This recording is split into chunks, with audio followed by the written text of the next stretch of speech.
मजाक उड़ाया जा रहा था। गोंगटिंग हल्की स्माइल देता है और अपना हाथ सू चेन की ओर बढ़ाता है। वह उसे अपनी टीम में शामिल होने का इनविटेशन देता है ताकि वे दोनों मिलकर ग्रेजुएशन कॉम्बैट इवैल्यूएशन जीत सके। गोंगटिंग अपनी बात जारी रखते हुए कहता है कि यदि सुचेन उनकी टीम में शामिल हो जाए तो स्कूल के हिस्ट्री का सबसे ऊंचा स्कोर उन्हीं का होगा। वह अपने डिसीजन को लेकर बेहद कॉन्फिडेंट दिखाई देता है। आसपास मौजूद स्टूडेंट्स पूरी तरह स्तब्ध रह जाते हैं। उन्हें विश्वास ही नहीं हो रहा कि स्टूडेंट काउंसिल प्रेसिडेंट स्वयं सुचेन को अपनी श्रेष्ठ टीम में शामिल होने का इनविटेशन दे रहा है, वह भी इतनी विचित्र एग्जाम के बाद। झांग सियान गुस्से से चलने लगता है। उसे तुरंत समझ आ जाता है कि यदि सुचेन टीम में शामिल हुआ तो मौजूदा मेंबर्स में से किसी एक को बाहर निकाला जाएगा और सबसे अधिक पॉसिबिलिटी उसी की है। उसका चेहरा ऐसा दिखाई देता है मानो वह अन्याय के गुस्से से फट पड़ेगा। जंगजान अपने दांत भींचता है। वह जानता है दैट गोंगटिंग की टीम में शामिल होना लगभग निश्चित फर्स्ट प्लेस की गारंटी है। वह इस बात को बिल्कुल सहन नहीं कर पा रहा कि सुचेन उसकी जगह ले सकता है। सुचेन गोंगटिंग की ओर शांत और भावहीन चेहरे से देखता है। उसके चेहरे पर इस प्रपोजल या उससे मिलने वाली प्रेस्टिजी को लेकर कोई विशेष उत्साह दिखाई नहीं देता। अपने भीतर के गुस्से के बावजूद जंग जान समझता है कि उसे गोंगटिंग का रिस्पेक्ट बनाए रखना होगा और वह खुले तौर पर विरोध नहीं कर सकता। वह मजबूरी में पीछे हट जाता है। हालांकि उसके चेहरे से साफ दिखाई देता है कि उसके मन में कुछ और चल रहा है। जंग जान जबरदस्ती मुस्कुराने की कोशिश करता है। उसका चेहरा हल्का फड़क रहा है जबकि वह अपने बढ़ते गुस्से को छिपाने की कोशिश कर रहा होता है। वह खोखली लाफ के साथ सुचेन का टीम में स्वागत करता है, लेकिन उसकी आइज पूरी तरह अलग कहानी बयां कर रही होती है। सुचैन बिना रुके बस अपने कंधे के ऊपर से एक सीधा और कठोर जवाब फेंकता है। वह प्रपोजल ठुकरा देता है। वह पीछे मुड़कर देखने तक की जरूरत नहीं समझता।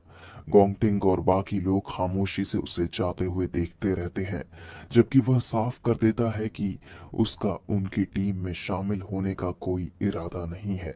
जांग सियान का चेहरा पूरी तरह डिसबिलीफ और शॉक में बदल जाता है।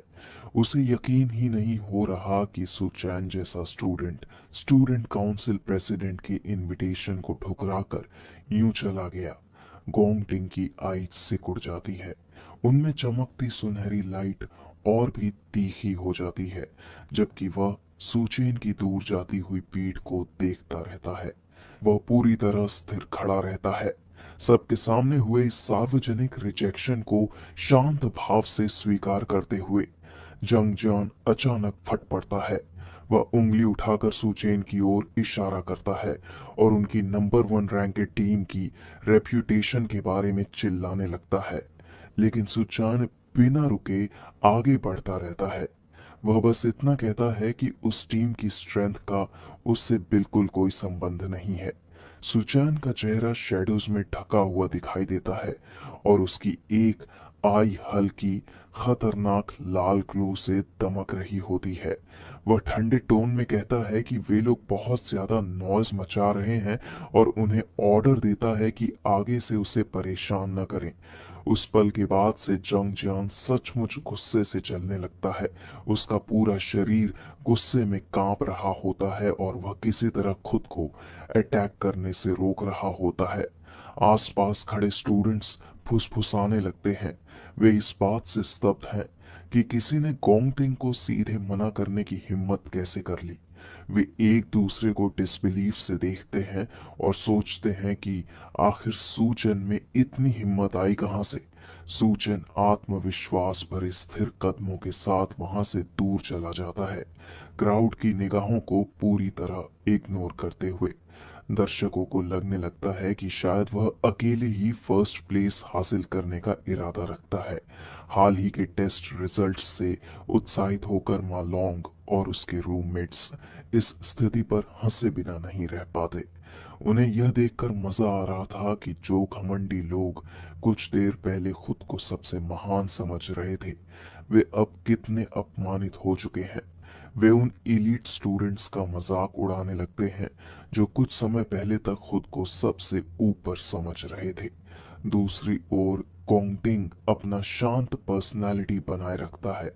वह अपनी टीम से कहता है कि सब ठीक है और सूचन का शायद अपना अलग तरीका है। फिर वह अपने कंधे के ऊपर से जंगजान की ओर देखता है जो अब भी अपमान के शौक से उबर नहीं पाया था। ऊपर से दिखते सीन में दोपहर की तेज सनलाइट के नीचे स्टूडेंट्स धीरे धीरे स्कूल कैंपस में बिखरते हुए दिखाई देते हैं। इवैल्यूएशन एग्जाम का टेंशन अब समाप्त हो चुका था, लेकिन असली राइवलरी अभी शुरू हुई थी। एक वृद्ध एग्जामिनर जिसकी आई के पास गहरा स्कार था, निराश दिखाई देता है क्योंकि स्कूल के दो सबसे बड़े टैलेंटेड स्टूडेंट्स एक ही टीम में शामिल नहीं हो पाए। वह इस वर्ष कोई नया ऐतिहासिक रिकॉर्ड बनते देखने की उम्मीद कर रहा था। लिंग यू उसके पास खड़ी थी। उसके होठों पर रहस्यमयी स्माइल खेल रही थी, जबकि वह पूरे इंसिडेंट को ध्यान से देख रही थी।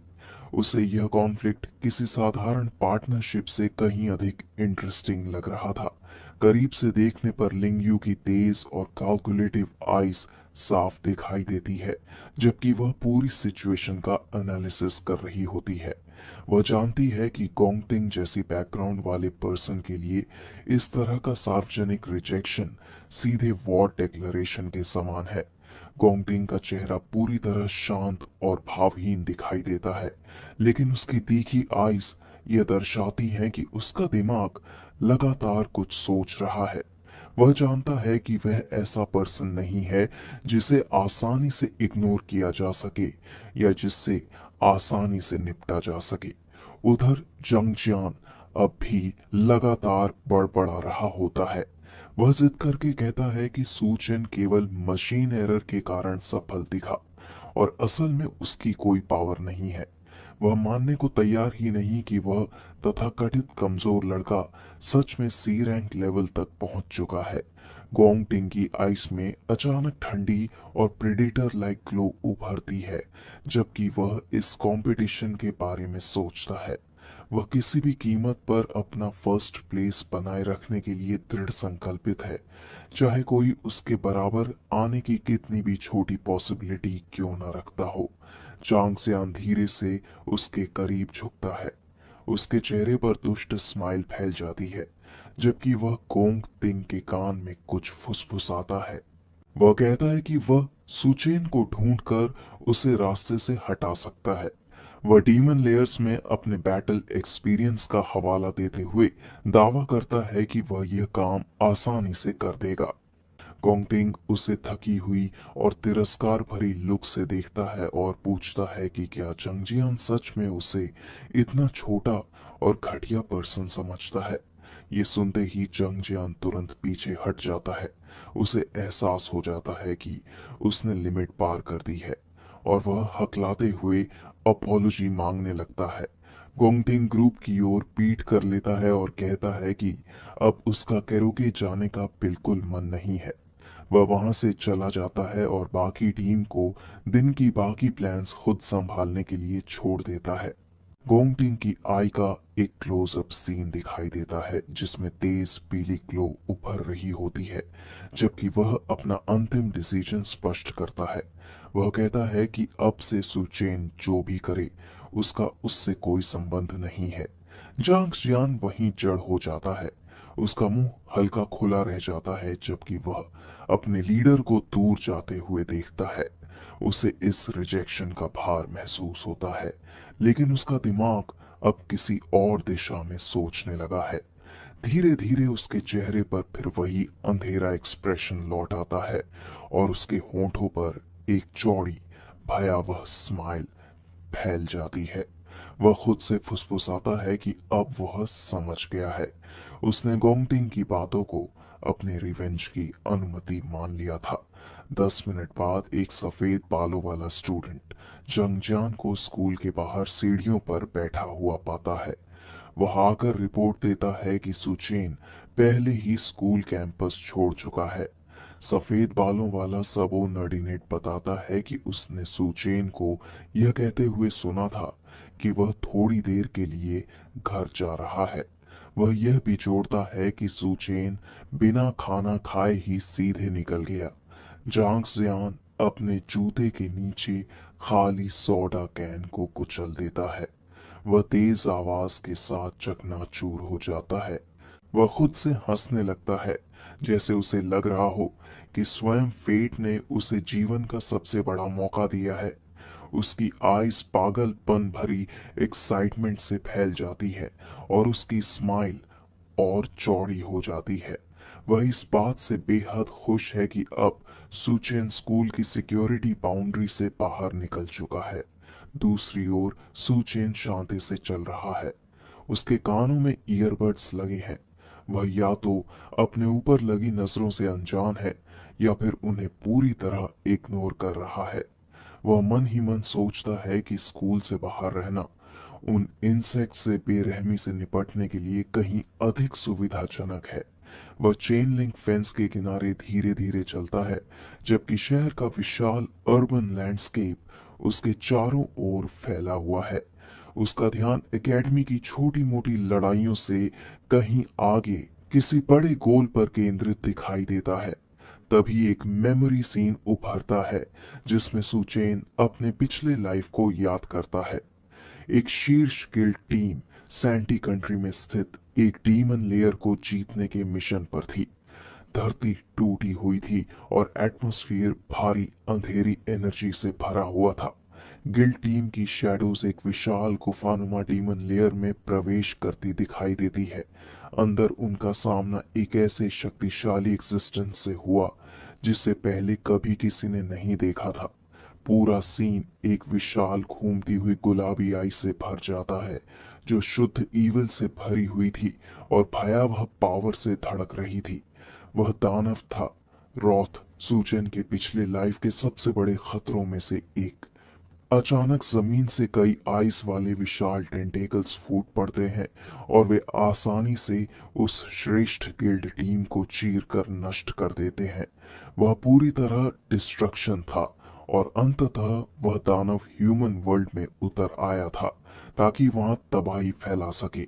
सुचेन वर्तमान में उपलब्ध सीमित इंफॉर्मेशन के बारे में सोचता है, जो उसे रॉथ के लोकेशन और उसके आगमन के टाइमिंग के बारे में पता है।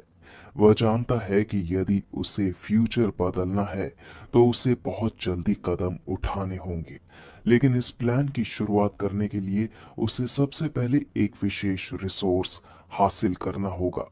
कुछ देर बाद सुचेन एक विशाल क्लासिकल स्टाइल बिल्डिंग के सामने पहुंचता है, जिसके ऊपर सुनहरे अक्षरों में लिखा होता है, मिथ्रिल मॉन्स्टर एक्सचेंज।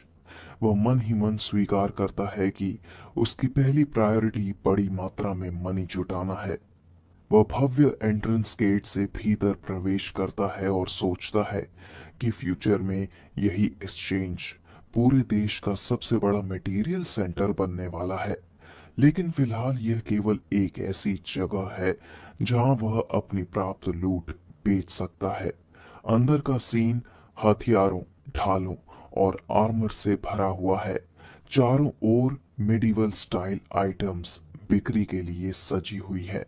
सुचेन अपनी स्कूल यूनिफॉर्म में वहां थोड़ा अलग दिखाई देता है, जबकि वह सीधे काउंटर की ओर बढ़ता है। वह गद्देदार काउंटर पर कई तेज मुड़े हुए डिमोनिक क्लॉस और दांत रख देता है। ये वही आइटम्स हैं जिन्हें उसने लड़ाई के बाद इकट्ठा किया था। काउंटर के पीछे खड़ा अप्रेजर, जिसने बो टाई और चश्मा पहन रखा है, उन पंजों में से एक को लेंस के माध्यम से देखकर पूरी तरह स्तब्ध रह जाता है। वह तुरंत सिर उठाकर स्टूडेंट से पूछता है कि इतनी उच्च क्वालिटी वाली आइटम आखिर उसे कहां से मिली। सुचेन पूरी शांति से खड़ा रहता है और साधारण टोन में कहता है कि ये आइटम्स एक मॉन्स्टर को मारने के बाद प्राप्त हुई थी। एप्राइजर और उसका असिस्टेंट एक दूसरे की ओर उलझन भरी नजरों से देखते हैं। उन्हें विश्वास ही नहीं हो रहा कि एक स्टूडेंट के पास इतनी दुर्लभ मटेरियल्स हो सकती है। गुलाबी बालों वाली असिस्टेंट लिटिल लाई उन आइटम्स को पहचान लेती है। वह बताती है कि यह ई ग्रेड क्लाउड टाइप मॉन्स्टर से प्राप्त मटेरियल है। वह पहचानती है कि यह सांगसन टूथ है, जो सामान्य लेकिन उपयोगी डेमोनिक मटेरियल मानी जाती है। अप्राइजर हाथ हिलाकर उसकी बात को हल्के में लेता है और लिटिल ली को उस दांत के यूजेस के बारे में समझाने लगता है। वह बताता है कि इसका उपयोग स्टाफ वेपन बनाने में या इसे पीसकर विशेष पाउडर तैयार करने में किया जा सकता है, लेकिन उसके चेहरे से साफ झलकता है कि वह इस मटेरियल को अपनी एक्सपर्टाइज के लायक नहीं मानता। वह अपनी लाल बो टाई को दस्ताने वाले हाथ से ठीक करते हुए घमंडी अंदाज में बोलता रहता है। वह एक्सचेंज की वीआईपी सिस्टम का बखान करता है और कहता है कि वह सामान्यतः केवल डी ग्रेड और उससे ऊपर की उच्च स्तरीय आइटम्स का ही इवैल्यूएशन करता है। करीब से देखने पर उसके चश्मे के पीछे सिकुड़ती हुई आइस दिखाई देती है, जबकि वह शिकायत करता है कि हाल के समय में हाई लेवल क्लाइंट्स बहुत कम आने लगे हैं। वह अपने सुपरवाइजर प्रमोशन को लेकर पूरी तरह जुनूनी है और सूचन को केवल वेस्ट ऑफ टाइम समझता है। उधर सूचन अपने फोन की स्क्रीन की ओर ऊप भरे चेहरे से देखता रहता है, जैसे उसे उस पर्सन की बातों से बिल्कुल फर्क नहीं पड़ रहा। अप्रेजर लगातार अपनी लक को कोसता रहता है कि उसे हमेशा ऐसे परेशान करने वाले लोग मिलते हैं जो उसके प्रमोशन में कोई मदद नहीं कर सकते। आखिरकार वह मुड़कर वहां से चला जाता है और पूरे ट्रांजैक्शन की जिम्मेदारी लिटिल ली पर छोड़ देता है। जाते जाते वह आधे मन से उसकी तारीफ करता है और कहता है कि उसे उससे काफी एक्सपेक्टेशंस है, जबकि असल में वह इस छोटे काम से बचकर निकल रहा होता है। लिटिल ली काउंटर के ऊपर झुकती है और सूचन को एक चिकना काला बैग थमा देती है, जिस पर सुनहरे अक्षरों में माइथ्रिल मॉन्स्टर एक्सचेंज लिखा हुआ है। वह विनम्रता से पेमेंट सौंपते हुए पूछती है कि क्या उसे किसी और असिस्टेंस की आवश्यकता है। सूचन अपने फोन की डिजिटल स्क्रीन को देखता है, जहां 18 टीथ के बदले $18,000 की राशि दिखाई दे रही होती है। वह जानता है कि फिलहाल रेंट प्रॉब्लम हल करने के लिए उसे ठीक इतनी ही रकम चाहिए थी। तभी वह अपना हाथ उठाता है और गुलाबी सफेद डिजिटल एनर्जी उसकी हथेली के चारों ओर इकट्ठा होने लगती है। अब वह उस असली कारण को सामने लाने वाला था, जिसके लिए वह आज इस एक्सचेंज में आया था। एक तेज ध्वनि के साथ सूचन एक विशाल टेढ़ी मेढ़ी ग्रेट स्वॉर्ड को प्रकट करता है, जिसकी बैंगनी चमकती ब्लेड से भारी पावर की गूंज निकल रही होती है। वह लिटिल ली से कहता है कि वह इस अगली आइटम को भी देखे। यह सीन देखकर लिटिल ली पूरी तरह स्तब्ध रह जाती है। उसकी आइज फैल जाती हैं और उसका मुंह खुला रह जाता है, क्योंकि उस वेपन का वजन और उससे निकलती भयावह ऑरा पूरे कमरे को भर देती है। वह उस डरावनी बैंगनी सोड का डिस्क्रिप्शन करने के लिए शब्द तक नहीं खोज पाती। तलवार के हैंडल के पास का क्लोजअप सीन उसके जटिल दांत जैसे नुकीले कांटों और गहरे बायोलॉजिकल टेक्सचर को दिखाता है। लिटिल ली हकलाते हुए कहती है कि उसने अपने लाइफ में ऐसी कोई चीज कभी नहीं देखी। वह अनुमान लगाती है कि ये कम से कम बी ग्रेड या शायद ए ग्रेड आइटम हो सकती है। तभी ये प्राइजर घबराहट में वापस दौड़ता हुआ आता है। उसके माथे पर पसीने की बूंदें चमक रही होती हैं, जबकि वह लिटिल ली पर चिल्लाता है कि वह ए ग्रेड वेपन जैसी बात सोचने की हिम्मत भी कैसे कर सकती है। वह जोर देकर कहता है कि ऐसे दुर्लभ वेपन्स की कीमत करोड़ों में होती है और उसने इतने वर्षों की जॉब में कभी कोई ऐसा वेपन नहीं देखा। उसी समय पीछे से छोटे नीले बालों और चश्मे वाला एक लंबा पर्सन सामने आता है। उसकी शांत लेकिन ऑथोरिटेटिव वॉइस अप्राइजर की बात को बीच में रोक देती है। वह कहता है कि यह वेपन न तो बी ग्रेड है और न ही ए ग्रेड, लेकिन वजह कुछ और है। अप्रेजर जोर से सार्कास्टिक लाफ हंसता है। उसे लगता है कि अब उसका बॉस यह साबित कर देगा कि सूचन कोई बेकार सामान लेकर आया है। चिंगशा अपने चश्मे को ठीक करता है। उसकी तेज नजरें पूरी प्रोफेशनल सीरियसनेस के साथ उस विशाल सोर्ड पर टिकी हुई हैं। वह वेपन को पहचान लेता है और घोषणा करता है कि यह एस ग्रेड इक्विपमेंट है, जिसे केवल पर्गेटोरी लैंड में मिलने वाली मटेरियल से बनाया जा सकता है। यह सुनते ही अप्रेजर का चेहरा पूरी तरह सफेद पड़ जाता है और उसकी आईज सदमे से बाहर निकलने लगती हैं। लिटिल ली अपना मुंह ढक लेती है, जबकि एस ग्रेड शब्द पूरे कमरे में गूंजता है। अगले सीन में चिंगशिया का हाथ सम्मान पूर्वक सुचेन के हाथ को मजबूती से पकड़ता हुआ दिखाई देता है। कमरे का पूरा पावर बैलेंस एक ही पल में बदल चुका था। चिंगसा प्रोफेशनल स्माइल के साथ सूचन का स्वागत करता है और उसे एक डिस्टिंग्विश्ड गेस्ट कहकर संबोधित करता है। पीछे खड़ा अप्रेजर केवल पराजय और डिसबिलीफ भरे चेहरे के साथ यह सब देखता रह जाता है।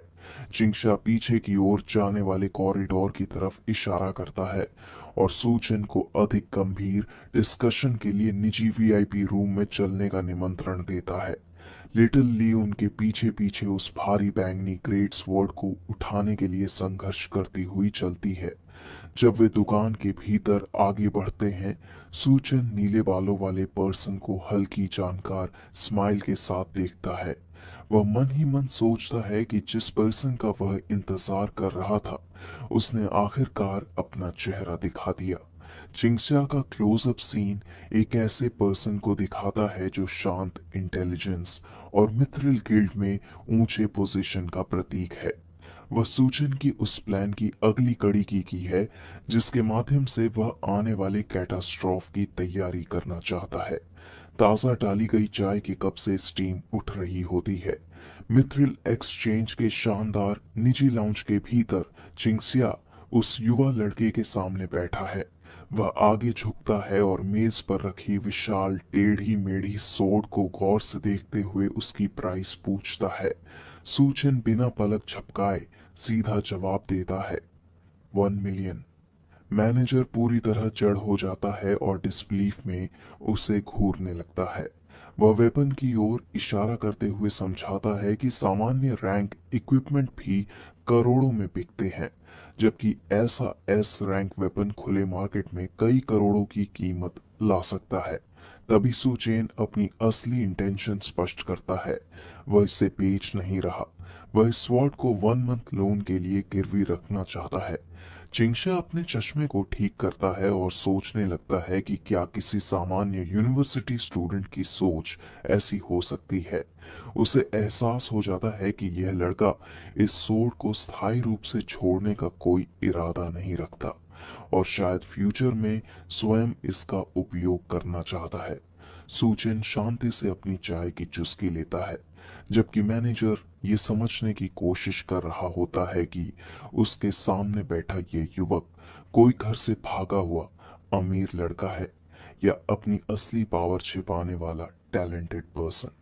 सूचन अपना कप नीचे रखता है और प्रपोजल देता है कि यदि लोन दूसरे महीने तक चलता है तो वह 10% एक्स्ट्रा इंटरेस्ट भी देगा।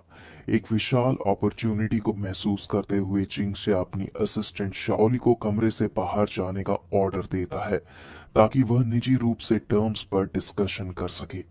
वह पीछे टिककर बैठता है और उसकी नजरें और भी तेज हो जाती हैं, जबकि वह धीरे धीरे सारे पीसेस को जोड़ने लगता है। वह सूचन के स्कूल का नाम लेता है नेशनल अवेकनर यूनिवर्सिटी और यह स्वीकार करता है कि वहां के सीनियर स्टूडेंट्स अब ग्रेजुएशन के बिल्कुल करीब पहुंच चुके हैं। वह आगे कहता है कि ठीक 1 मंथ बाद वार्षिक एग्जाम आयोजित होने वाली है, जहां फर्स्ट प्लेस विनर को पूरे 1 मिलियन का प्राइज मिलेगा। सब कुछ पूरी तरह मैच कर रहा था। वही डेट, वही रकम जो सुचेन ने लोन चुकाने के लिए मांगी थी। चिंगशिया के होठों पर हल्की स्माइल उभरती है, जबकि वह थोड़ा आगे झुकता है। वह पूछता है कि क्या सूचेन को अपने फर्स्ट प्लेस पर आने का इतना कॉन्फिडेंस है कि वह उस पर एक एस रैंक वेपन तक दांव पर लगाने को तैयार है। यदि ऐसा है तो फिर वह केवल कुछ वीक्स पहले पैसे पाने के लिए इतना रिस्की स्टेप क्यों उठा रहा है। उसके अनुसार यह पूरी सिचुएशन मजबूरी की ओर इशारा करती है, मानो यह लोन किसी बेहद जरूरी प्रॉब्लम का अंतिम समाधान हो। वह कुछ क्षण रुकता है और उसका चेहरा गंभीर तथा कैलकुलेटिव हो जाता है। फिर अचानक वह अपना तरीका बदल देता है। कठोर बार्गेनिंग करने के बजाय वह बेहतर ऑफर देता है। अभी इसी समय 1.5 मिलियन कैश और पहले महीने के लिए कोई इंटरेस्ट नहीं। वह खड़ा होकर अपना हाथ आगे बढ़ाता है और इसे एक नई फ्रेंडशिप में इन्वेस्टमेंट बताता है। सुचेन शांत नजरों से उसकी ओर देखता है और प्रपोजल पर विचार करने लगता है। चिंगशिया वादा करता है कि उनका यह पूरा ट्रांजैक्शन पूरी तरह कॉन्फिडेंशियल रखा जाएगा। वह केवल इतना चाहता है कि फ्यूचर में यदि सुचेन किसी भी प्रकार का ट्रेड करे तो सबसे पहले मिथ्रिल एक्सचेंज में आए। वह दावा करता है कि उनके जहां हमेशा सबसे अच्छे डील्स मिलेंगे।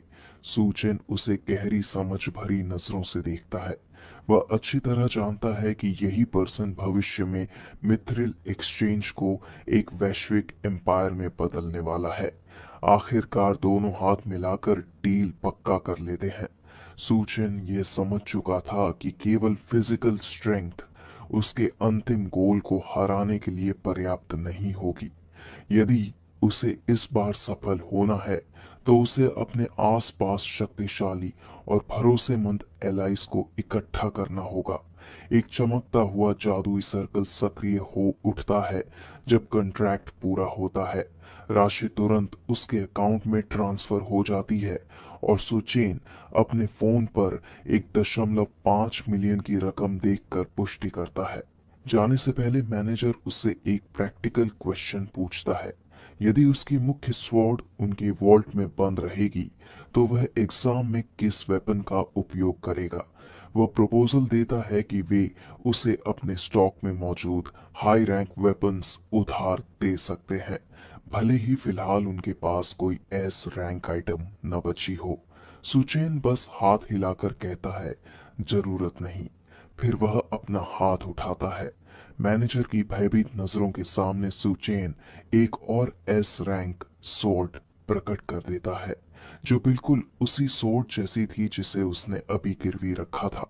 स्टाफ मेंबर्स पूरी तरह स्तब्ध रह जाते हैं। उनके चेहरे डिसबिलीफ से विकृत हो जाते हैं जब उन्हें एहसास होता है कि जिसे वे मजबूर और परेशान स्टूडेंट समझ रहे थे वह वास्तव में कई एस रैंक ट्रेजर्स का मालिक है। सुचेन बाहर निकलने के लिए आगे बढ़ता है जबकि एम्प्लॉइज उसके पीछे गहरे सम्मान में झुकते रहते हैं, अभी तक समझ नहीं पा रहे कि आखिर अभी उनके सामने क्या हुआ। उधर चिंगशिया एक्साइटमेंट से चमक उठा था। वह तुरंत शाओली को सुपरवाइजर पोजीशन पर प्रमोशन दे देता है क्योंकि उसने इतने बड़े क्लाइंट को एक्सचेंज तक पहुंचाने में महत्वपूर्ण भूमिका निभाई थी। बाहर निकलकर सुचेन शहर की ओर देखता है। उसका मन अब पहले ही अपनी प्लान के अगले फेज पर पहुंच चुका था। अब जबकि उसकी तत्काल फाइनेंशियल प्रॉब्लम हल हो चुकी थी, उसे महसूस होता है कि एक और जरूरी काम बाकी है। वह सड़क पर एक टैक्सी रोकता है और शहर के दूसरे छोर की ओर निकल पड़ता है। कुछ समय बाद वह लॉन्ग डिस्टेंस बस टर्मिनल पर पहुंचता है। वह अपने फैमिली से दोबारा मिलने के लिए तैयार था। सुचेन अकेला खड़ा है। उसकी नजरों में उस लाइफ की भारी यादें भरी हुई हैं जिसे वह कभी खो चुका था। उसे वह समय याद आता है जब लाइफ इतना आसान नहीं था और उसका फैमिली लगातार टूटने की कगार पर खड़ा रहता था। उस पिछले लाइफ में उसकी ग्रेजुएशन का कोई महत्व नहीं था क्योंकि वह किसी भी पावर को जागृत नहीं कर पाया था। इस कारण हर गिल्ड ने उसके एप्लीकेशन को अस्वीकार कर दिया था। वह दिन रात डिलीवरी ड्राइवर की तरह भाग दौड़ करता था, छोटे मोटे जॉब्स करते हुए किसी तरह हर महीने का रेंट जुटाने की कोशिश करता था। मनी हमेशा उसके लाइफ का सबसे बड़ा स्ट्रेस बने रहते थे। अक्सर उसके बैंक अकाउंट में केवल कुछ 100 ही बचे होते थे। वह और सियान एक छोटे और तंग कमरे में बॉक्सेस के बीच रहते थे, किसी तरह बस जिंदा रह पा रहे थे। जब वह पैसों की कमी से डिस्पेयर में डूब जाता था, तब उसकी बहन हमेशा पॉजिटिव रहने की कोशिश करती थी।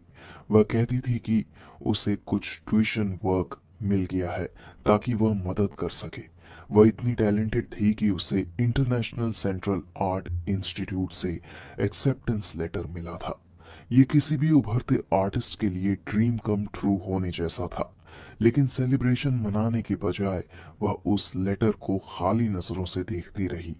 फिर उसने धीरे धीरे उसे फाड़ना शुरू कर दिया। उसके फ्यूचर के वे टुकड़े जमीन पर बिखरते चले गए, जबकि वह झूठ बोलते हुए कह रही थी कि वह स्कूल बहुत दूर है और वह अपने भाई के पास ही रहना चाहती है।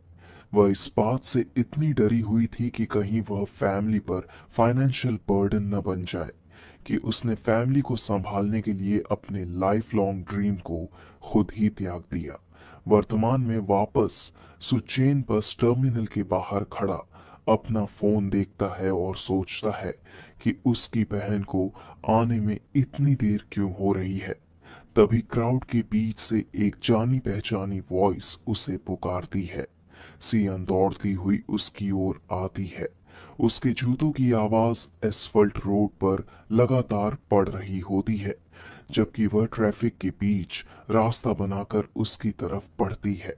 जैसे ही वह पास पहुंचती है, तुरंत उसे डांटना शुरू कर देती है कि वह एंट्रेंस गेट पर इंतजार क्यों कर रहा है, जबकि उसे एग्जिट गेट पर होना चाहिए था। सुचेन वहीं जड़ हो जाता है।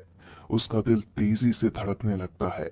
उसकी नजरों में उसे अपनी बहन को जिंदा और सुरक्षित देखे हुए पूरे 7 पेनफुल ईयर्स बीत चुके थे। सियान अपने चमकीले पीले सूटकेस के साथ उसके सामने रुकती है। उसे बिल्कुल अंदाजा नहीं होता कि उसके भाई के भीतर इस समय कितनी इमोशनल क्योस चल रही है। वह सामान्य तरीके से उससे अपना सामान उठाने में मदद करने को कहती है, लेकिन जब सुचेन कोई रिएक्शन नहीं देता, तो वह उसके चेहरे के सामने हाथ लहराकर मजाक में कहती है कि वह वहां किसी बेवकूफ की तरह क्यों खड़ा है। अचानक बिना कुछ कहे सुचेन उसे जोर से अपनी बाहों में खींच लेता है। वह उसे इतनी मजबूती से गले लगाता है कि मानो उसे फिर कभी छोड़ना नहीं चाहता। वह अपना चेहरा उसके कंधे में छिपा लेता है। उसकी बहन पूरी तरह चौंक जाती है। उसकी आइस हैरानी से फैल जाती है, क्योंकि उसका भाई सामान्यतः कभी ऐसा बिहेवियर नहीं करता था। लेकिन सुचैन के लिए उसकी मौजूदगी महसूस करना उसके लाइफ की सबसे बड़ी राहत थी। कई वर्षों बाद पहली बार उसके चेहरे पर एक सच्ची और गर्म स्माइल उभरती है। वह उसे कसकर पकड़े रहता है, पूरी तरह चुप, जैसे उस पल को अपने भीतर हमेशा के लिए संजो लेना चाहता हो, जिसे वह कभी दोबारा देखने की उम्मीद छोड़ चुका था। लेकिन यह इमोशनल मोमेंट ज्यादा देर नहीं टिकता। सियान घबराने लगती है और उसकी पकड़ से छूटने की कोशिश करते हुए शिकायत करती है कि क्या वह उसे घोंट कर मारने वाला है। फिर वह मजाक में उसकी बगल में उंगली मारती है ताकि वह पीछे हटे और हंसते हुए कहती है कि जरूर किसी लड़की ने उसे रिजेक्ट कर दिया होगा, तभी वह इन दिनों इतना अजीब बिहेवियर कर रहा है। इसके बाद वह अपना सामान उसके हाथों में थमा देती है और बड़े भाई होने का ड्यूटी निभाने का ऑर्डर देते हुए जल्दी घर चलने को कहती है। दोनों बस स्टेशन से साथ साथ चलना शुरू कर देते हैं। सियान रास्ते भर लगातार बातें करती रहती है, अपने एग्जाम सेंटर तक पहुंचने के सफर की सारी पागलपन भरी स्टोरी सुनाते हुए। सुचैन उसकी वॉइस सुनता रहता है। भीड़ भाड़ वाली स्ट्रीट से गुजरते हुए उसका चेहरा धीरे धीरे नरम पड़ने लगता है। उसके खुश चेहरे को देखते हुए वह मन ही मन एक अटल प्रॉमिस करता है। इस बार वह उसे कभी भी दुख सहने नहीं देगा और न ही उसे अपने ड्रीम्स की सैक्रिफाइस देने देगा। उसी समय एक संकरी और धुंधली रोशनी वाली एली में कुछ छायादार लोग चुपचाप इंतजार कर रहे होते हैं। उनके बीच एक आदमी सबसे आगे खड़ा रास्ते की ओर ऊपर से नजर रख रहा होता है। उनका लीडर, जिसने चमकीली हवाईन शर्ट पहन रखी है, पुष्टि करता है कि यही वह रास्ता है जिससे सूचेन हर दिन घर लौटता है। वह अपने गूंस को अपनी अपनी जगह लेने का ऑर्डर देता है और कहता है कि जैसे ही वह लड़का यहाँ दिखाई दे, तुरंत उस पर अटैक कर देना। उसके चेहरे पर एक टेढ़ी और दुष्ट स्माइल फैल जाती है, जबकि वह सिगरेट का लंबा कश लेता है। और वह पूरी तरह दृढ़ था कि सुचेन को यह जरूर समझाया जाए कि जो लोग उससे टकराने की हिम्मत करते हैं उनका क्या हाल होता है। कुछ गूंस एक अंधेरी एली में इकट्ठा होकर अपनी प्लान बना रहे थे। उनमें से एक थोड़ा घबराया हुआ दिखाई देता है। उसे डर है कि कहीं बात जरूरत से ज्यादा न बिगड़ जाए। लेकिन चमकीली फूलों वाली शर्ट पहने जंग जान को बिल्कुल चिंता नहीं थी। वह तो बस इस इंतजार में था कि कब उसे सुचेन को उसकी औकात दिखाने का मौका मिले, क्योंकि वह लड़का खुद को जरूरत से ज्यादा महत्वपूर्ण समझने लगा था। उसके दिमाग से वह सीन निकल ही नहीं रहा था जब सुचेन ने उसकी आइस में आइस डालकर कहा था कि इतना नॉइस मचाना बंद करे और उससे दूर रहे। उसके लिए ऐसा अपमान बिना सजा के नहीं छोड़ा जा सकता था। बाकी गैंग के लोग भी पूरी तरह तैयार थे। उनके हाथों में बेसबॉल बैट्स थे और उनकी प्लान बिल्कुल साफ थी। वे सूचन को इतनी बुरी तरह तोड़ना चाहते थे कि वह 2 वीक्स बाद होने वाली ग्रेजुएशन एग्जाम तक में शामिल न हो सके। जंगजान अपने डी रैंक क्लाउड असैसिन होने का घमंड दिखाता है। उसे पूरा कॉन्फिडेंस है कि कोई मामूली ई रैंक लड़का आज अपनी लाइफ की सबसे बुरी रात देखने वाला है। उधर दूसरी तरफ सुचेन अपनी छोटी बहन सियान के साथ शांति से चल रहा था। वे दोनों किसी साधारण भाई बहन की तरह दिखाई दे रहे थे, जो एक लंबे दिन के बाद घर लौट रहे हों। सियान पूरे समय अपने ड्रिंक के ऊपर से उसे ध्यान से देख रही थी। उसे महसूस हो रहा था कि उसके भाई में कुछ अलग सा बदलाव आ गया है। वह उससे पूछती है कि क्या वह आने वाली एग्जाम्स को लेकर स्ट्रेस में है।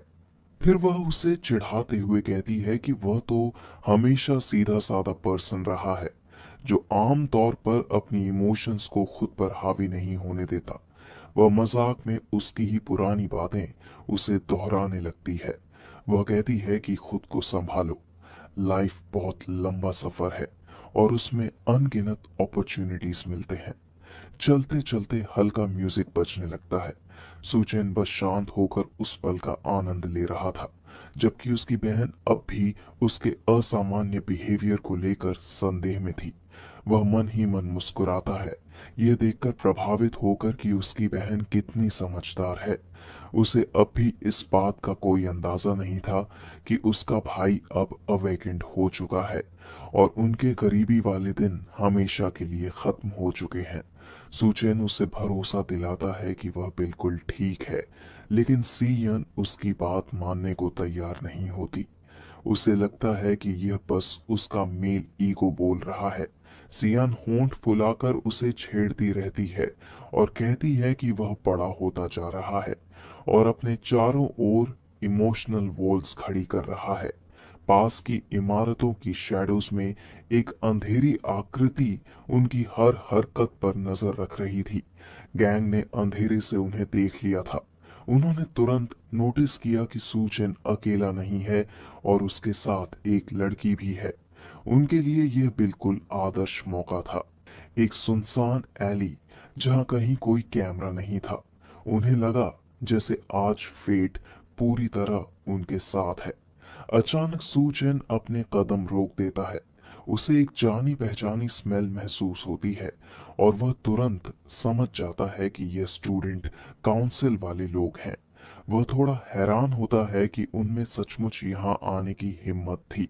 उसे उनकी मौजूदगी ठीक आगे छिपी हुई महसूस हो जाती है। गैंग का ग्रुप बाहर निकलने लगता है, पूरी तैयारी के साथ कि वे दोनों को चारों तरफ से घेर लेंगे। लेकिन सुचेन के चेहरे पर जरा भी बदलाव नहीं आता। वह आराम से अपनी जेब में हाथ डालता है और अपने ईयरबड केस को खोलता है। फिर वह धीरे से एक ईयरबड निकालकर सियान के कान में लगा देता है। वह उससे कहता है कि वह इस सॉन्ग को लगातार सुन रहा था और चाहता है कि वह भी इसे सुने।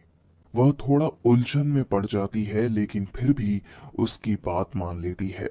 वह अपनी आंखें बंद कर लेती है और तय करती है कि बस म्यूजिक का आनंद लिया जाए। शायद इससे उसे अपने भाई की चॉइस के बारे में थोड़ा और पता चल सके। उधर सूचन उसकी ओर देखता है और उसके चेहरे का एक्सप्रेशन धीरे धीरे बदलने लगता है, क्योंकि वह उन अनचाहे गेस्ट से निपटने की तैयारी कर रहा था।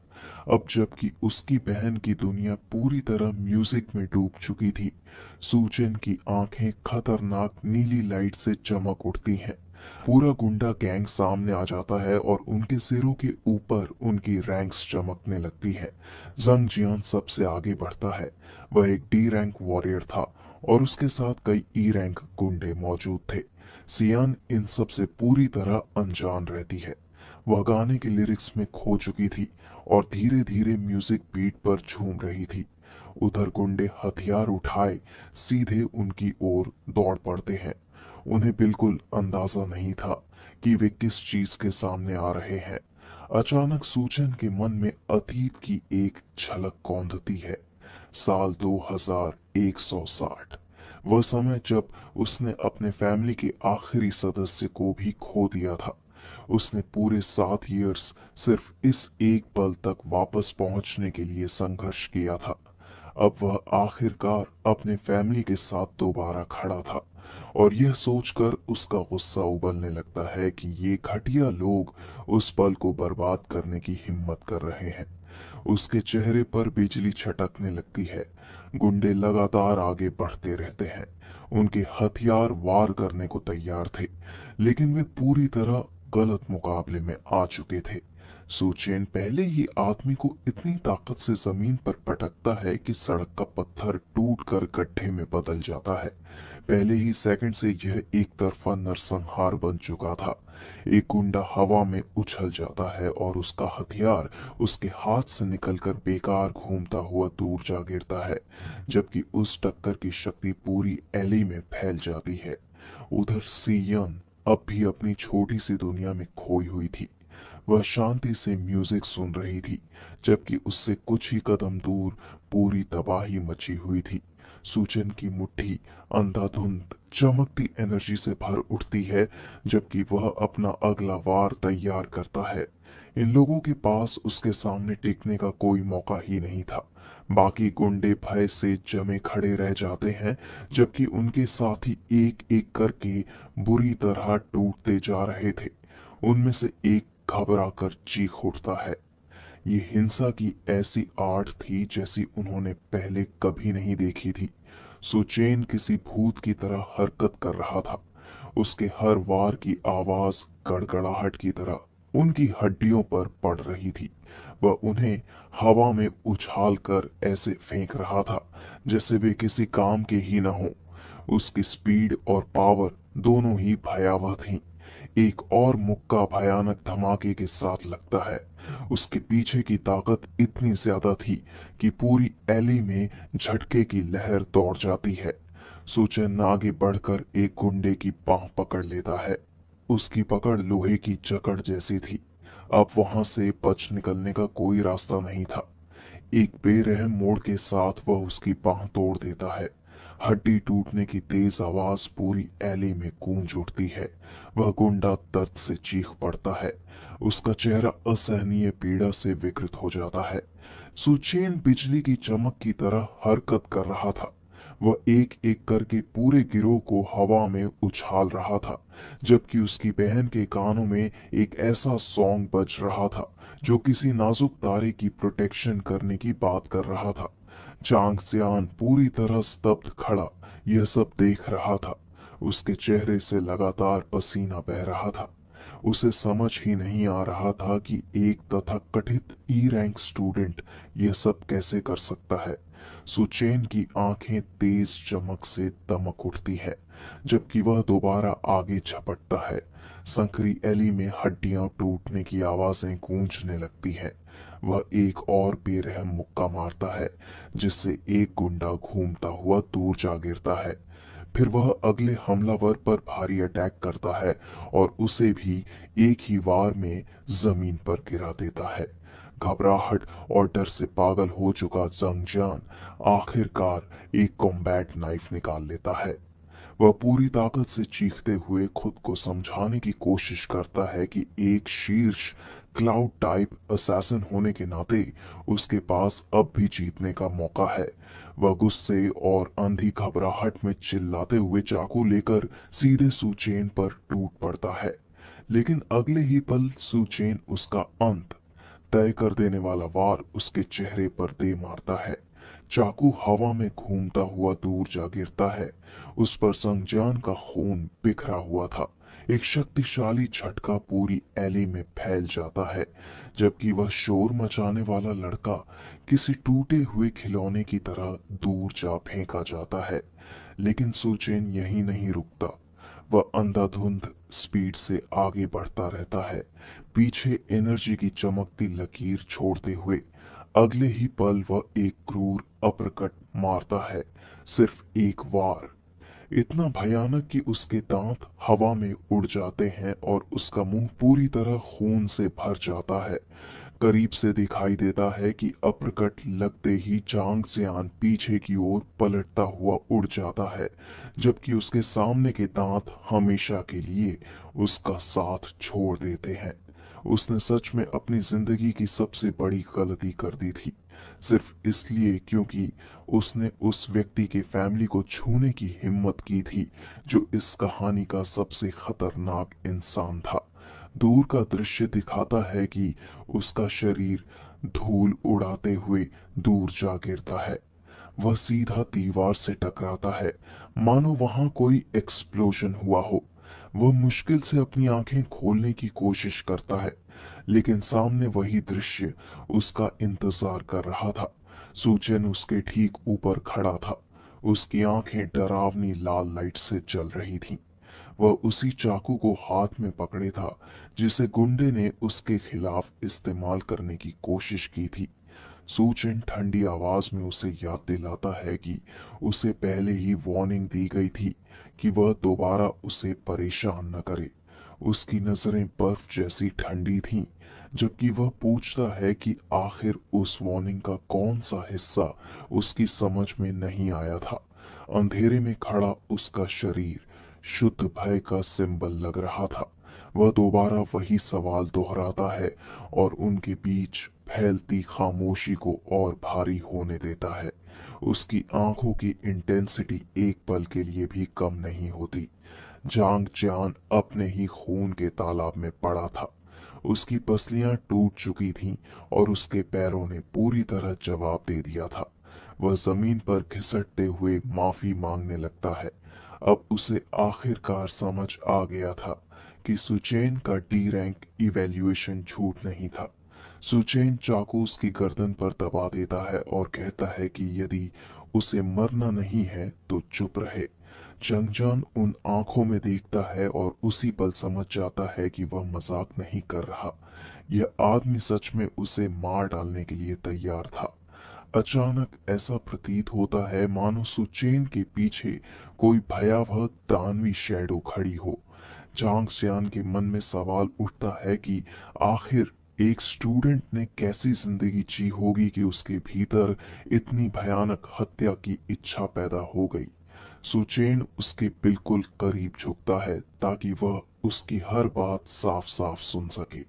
फिर वह एली में पड़े बाकी घायल शरीरों की ओर नजर डालता है। वह कहता है कि वे सब यहीं सड़ सकते हैं, लेकिन यदि उन्होंने उसकी बहन को नुकसान पहुंचाने की कोशिश की तो अगली बार हालात कहीं ज्यादा बुरे होंगे। वह चाकू जंगजियान के गाल पर फेरता है और ठंडी आवाज में प्रॉमिस करता है कि यदि वे उसकी बहन के आसपास भी दिखाई दिए तो वह उन्हें एक एक करके ढूंढकर खत्म कर देगा। और फिर वह अंत में एक ऐसी सिहरन पैदा कर देने वाली वार्निंग देता है जिसने पूरी एले की हवा तक जमा दी। वह कहता है कि सातों को साथ मारूंगा, एक साथ मारूंगा, समझा या समझाऊं। जंगजियान केवल तेजी से सिर हिलाकर हामी भर पाता है, जबकि चाकू उसकी त्वचा को हल्का सा काट देता है और उसकी आंखों से आंसू लगातार बहने लगते हैं। सुचेन टूटी हुई हालत में पड़े पूरे गिरोह की ओर पीठ कर लेता है और वहां से चल देता है। उसी समय सियान के कानों में बज रहा सॉन्ग अपने अंतिम हिस्से में पहुंच रहा था।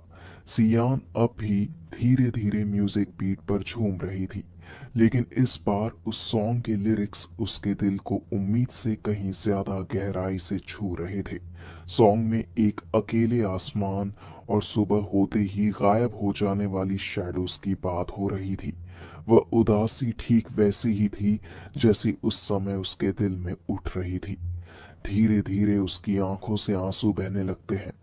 उसे समझ नहीं आता कि आखिर एक साधारण सा सॉन्ग उसके भीतर इतना गहरा दुख क्यों जगा रहा है। अचानक उसके मन में पिछले कुछ दिनों में अपने भाई में आए बदलाव का ख्याल आता है।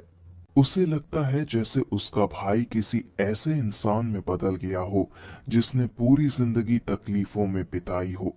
यह सोचकर उसका दिल दुखने लगता है कि उसका भाई इतना अकेला महसूस कर सकता है, जबकि वह हमेशा उसके साथ रही है।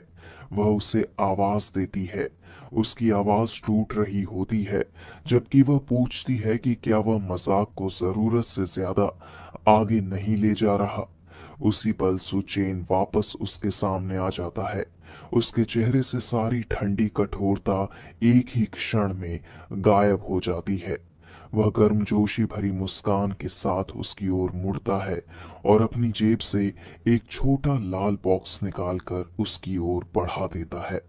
वह उसे प्यार से यानी कहकर बुलाता है और गिफ्ट स्वीकार करने को कहता है। उसकी आंखों में कुछ पल पहले वाली हत्या की भावना का नामो निशान तक नहीं था। सियन हैरान रह जाती है जब वह बॉक्स खोल कर देखती है। अंदर एक बेहद महंगी मैजिक होलोग्राफिक पेन रखी हुई थी। ये उसी कंपनी का नवीनतम मॉडल था जिसे वह लंबे समय से चाहती थी। सियान उस महंगी पेन को अविश्वास से देखती रह जाती है। उसकी आंखें उसकी कीमत सोचकर फैल जाती है। उधर सुचेन आराम से पीछे झुक जाता है और उसके चेहरे पर हल्की मुस्कान तैरने लगती है, जबकि वह अपनी बहन की रिएक्शन देख रहा होता है। सियन पेन को कसकर पकड़ लेती है। उसकी नजरें नीचे झुक जाती हैं और उसके चेहरे पर इमोशंस का मिश्रण उभर आता है। दूसरी ओर सुचेन के शांत चेहरे के पीछे उसके पिछले जीवन की फेलियर्स की यादें घूम रही थीं। वह जीवन जहां वह न अपनी बहन की रक्षा कर पाया था और न ही उसके सपनों की। उसका वह हाथ जो उसकी पीठ के पीछे छिपा हुआ था और अभी भी उन गुंडों के खून से सना हुआ था जिन्हें उसने कुछ समय पहले कुचला था, धीरे धीरे मुट्ठी में बदल जाता है। वह दृढ़ संकल्प कर चुका था कि इस जीवन का अंत अलग होगा। दृश्य एक बार फिर उस अंधेरी एली में लौटता है जहां गुंडों के टूटे हुए शरीर जमीन पर बिखरे पड़े थे। अभी अभी इतनी हिंसा करने के बावजूद सूचन के मन में केवल अपनी बहन के भविष्य की रक्षा करने की प्रतिज्ञा ही चल रही थी। सीन कुछ देर बाद का दिखाया जाता है जब सियान धीरे से उस पेन की नोक को हवा में छूती है। अचानक एक चमकदार होलोग्रामिक फिश प्रकट होती है और हवा में तैरने लगती है। यह दृश्य उसके चेहरे को आश्चर्य और खुशी से भर देता है। कुछ समय के लिए उनके कठिन जीवन का सारा तनाव जैसे गायब हो जाता है। इसके बाद दृश्य उनके छोटे से अपार्टमेंट में बदलता है। सूचन बड़े स्वाद से नूडल्स का कटोरा खा रहा होता है। वह उसकी तारीफ करते हुए कहता है कि उसके बनाए फ्राइड एग नूडल्स का कोई मुकाबला नहीं है। सियन महंगी पेन की ओर देखती है और उसका मन फिर उनकी आर्थिक सिचुएशन की ओर चला जाता है। उसे अब भी चिंता हो रही थी कि इतनी बड़ी शॉपिंग के बाद वे अपने रोजमर्रा के खर्च कैसे संभालेंगे। तभी सूचन बिल्कुल सामान्य स्वर में उसे बताता है कि वह पूरे साल का रेंट पहले ही चुका चुका है। उसका शब्द सुनते ही सियान स्तब्ध होकर वहीं खड़ी रह जाती है। उसकी आंखें हैरानी से इतनी फैल जाती हैं मानो बाहर निकल आएंगी। उधर सुचेन हल्का सा हंसते हुए अपनी गर्दन खुजलाता है और एक स्टोरी गढ़ने लगता है कि उसने अपने एक दोस्त के साथ मिलकर कोई सफल बिजनेस शुरू किया है। लेकिन सियान उसकी बातों पर एक पल के लिए भी विश्वास नहीं करती। उसका चेहरा सपाट हो जाता है और वह साफ कह देती है कि वह बहुत बुरा झूठ बोलता है। वह अपनी बाहें मोड़कर उसे घूरने लगती है, जबकि उसके मन में शक और भी बढ़ता जा रहा था। उसे पूरी सिचुएशन बेहद संदिग्ध लग रही थी और यह बात बिल्कुल पसंद नहीं आ रही थी कि उसका भाई उससे बातें छिपा रहा है।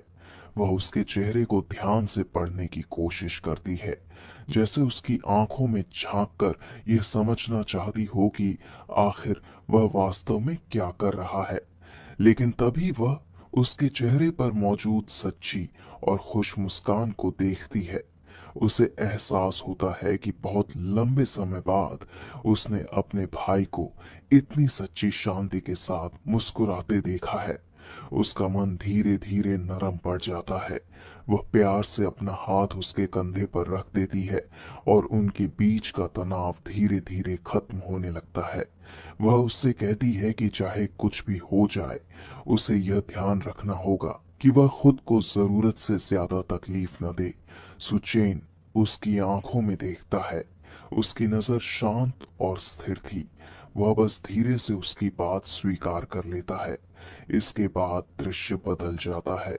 अब एक विशाल और हल्की अंधेरी रोशनी वाले एक्वेरियम का दृश्य सामने आता है, जहां कई तरह की मछलियां पानी में तैर रही थीं। एक रिपोर्ट में बताया जा रहा था कि झांग जियान को भयानक चोटें लगी हैं और उसके शरीर की 60% से ज्यादा हड्डियां टूट चुकी हैं।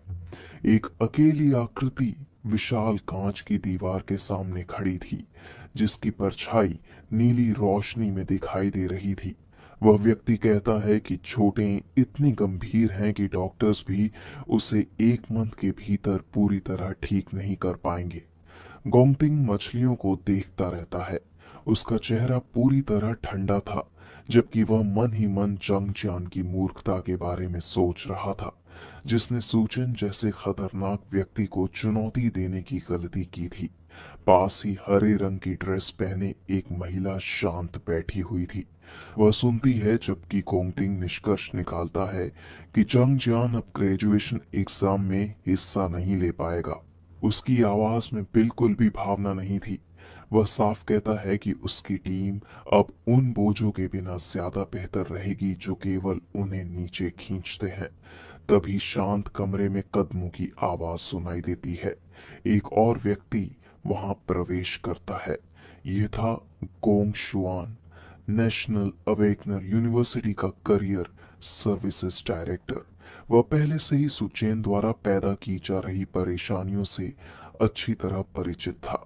एक्वेरियम में मछलियां कोरल के बीच तैरती रहती हैं, जबकि डायरेक्टर बताता है कि उसने हाल ही की इंटरनल रैंकिंग एग्जाम के परिणामों की पुष्टि कर ली है। गोंगशुआन कांच के करीब झुकता है। उसके चश्मे के पीछे उसकी आंखें बेहद तेज दिखाई देती हैं। वह गोंगटिंग को बताता है कि सूचेन अब आधिकारिक रूप से सी रैंक बन चुका है। इसका मतलब यह था कि पूरे स्कूल में अब वही अकेला स्टूडेंट था जिसकी रैंक गोंगटिंग से भी ऊंची थी। ये सुनते ही गोंगटिंग का चेहरा कठोर हो जाता है। उसकी आंखों में तीव्र राइवलरी की चमक उभरती है। इसके बाद गोंगशुएन बताता है कि अलायंस वाइस प्रेसिडेंट स्वयं ग्रेजुएशन एग्जाम में छात्रों का निरीक्षण करने आने वाला है। वह गोंगटिंग को चेतावनी देता है कि उसे यह सुनिश्चित करना होगा कि कोई दूसरा स्टूडेंट उससे ज्यादा ध्यान आकर्षित न कर ले। फिर वह कमरे के पीछे शांत बैठी महिला की ओर देखता है। वह लिंगयू से पूछता है कि क्या वह चंगजियान की जगह गोंगटिंग की टीम में शामिल होना चाहेगी, लेकिन जवाब देने के बजाय लिंगयू केवल एक शांत और आत्मविश्वास भरी मुस्कान देती है। गोंगटिंग डायरेक्टर की चेतावनियों को पूरी तरह नजरअंदाज कर देता है। वह कहता है कि वह छोटी सी बात को जरूरत से ज्यादा बड़ा बना रहा है। उसकी आंखों में तेज हरी लाइट चमक उठती है, जबकि वह पूछता है कि क्या डायरेक्टर सच में मानता है कि उसने इवैल्यूएशन एग्जाम के दौरान अपनी पूरी शक्ति का उपयोग किया था। उसी समय एक्वेरियम के भीतर एक शार्क तेजी से आगे बढ़ती है और एक छोटी मछली को पूरा निगल जाती है।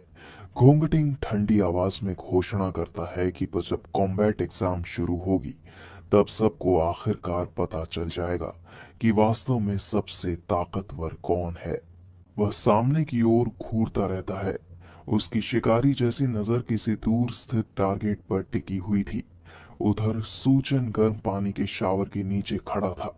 उसके शरीर से भाप उठ रही थी, क्योंकि वह अभी अभी भारी वजन के साथ 100 किलोमीटर की कठिन दौड़ पूरी करके लौटा था। वह पानी की धार के नीचे स्थिर खड़ा रहता है। उसका मन पूरी तरह शांत और केंद्रित था। अब जबकि उसकी तत्काल आर्थिक समस्याएं हल हो चुकी थीं, वह ग्रेजुएशन के बाद अपनी योजना के अगले चरण की ओर बढ़ने के लिए तैयार था। उसका अगला टारगेट स्पष्ट था। आने वाली ग्रेजुएशन एग्जाम में मिलने वाला 10 लाख यूएन का प्राइज। वही एकमात्र तरीका था जिससे वह अपना वादा पूरा कर सकता था और रहस्यमयी जिंगशा का कर्ज चुका सकता था। वह थका हुआ होने के बावजूद दृढ़ निश्चय के साथ अपने बिस्तर पर लेट जाता है। वह मन ही मन स्वीकार करता है कि एग्जाम शुरू होने में अब 1 मंथ से भी कम समय बचा है। वह अपनी आंखें बंद करता है और सोने की तैयारी करता है, ये जानते हुए कि पूरी तरह तैयार होने से पहले उसे अब भी कुछ और लेवल्स हासिल करने होंगे। अचानक अंधेरे में एक सिस्टम इंटरफेस चमकने लगता है। लोडिंग बार धीरे धीरे भरता है और पूरा होते ही एक संदेश प्रकट होता है। Gluttony system initialised. खून जैसे लाल आकाश के नीचे काले पत्थरों से बना एक विशाल और विकृत टावर बादलों की ओर उठता हुआ दिखाई देता है। उसके आधार पर एक अकेली आकृति खड़ी थी, जो उस संरचना के सामने बेहद छोटी लग रही थी, जबकि तेज हवाएं उस टूटे फूटे भयावह क्षेत्र में सीढ़ी जैसी आवाज पैदा कर रही थी। सुचेन पुराने पत्थरों की सीढ़ियों पर चढ़ना शुरू करता है। उसका छोटा सा शरीर उस विशाल अंधेरे स्तंभ की ओर बढ़ रहा था। उस संरचना का आकार इतना विशाल था कि उसकी नुकीली चोटी ऊपर खून जैसे लाल बादलों में गायब हो चुकी थी। इवैल्यूएशन एग्जाम के दौरान हुई घटनाओं को याद करते हुए वह पुष्टि करता है कि उसकी सबसे कमजोर क्लास ग्रेव हाउंड किंग भी मिड टीयर सी रैंक पर थी, लेकिन सिस्टम उसकी सबसे शक्तिशाली क्लास अबिसल फील्ड की आधिकारिक रैंक दिखाने में असमर्थ था। एक चमकता हुआ लाल वार्निंग बॉक्स प्रकट होता है। उसमें लिखा था कि संभावित रैंक लेवल सिस्टम की अधिकतम सीमा से बहुत आगे है। हालांकि एबिसल फील्ड कम से कम एस रैंक लेवल की थी, लेकिन सूचन जानता था कि फिलहाल उसके पास उसकी पूरी शक्ति का उपयोग करने लायक ताकत नहीं है। वह अब भी इस क्लास की असली सीमा को लेकर अनिश्चित था। उसकी सक्रिय क्लास कार्ड्स के बगल में 2 और कार्ड्स मौजूद थे, लेकिन वे पूरी तरह छाया और प्रश्न चिन्हों से ढके हुए थे। उनके नाम और रैंक अभी भी पूर्ण रहस्य बने हुए थे।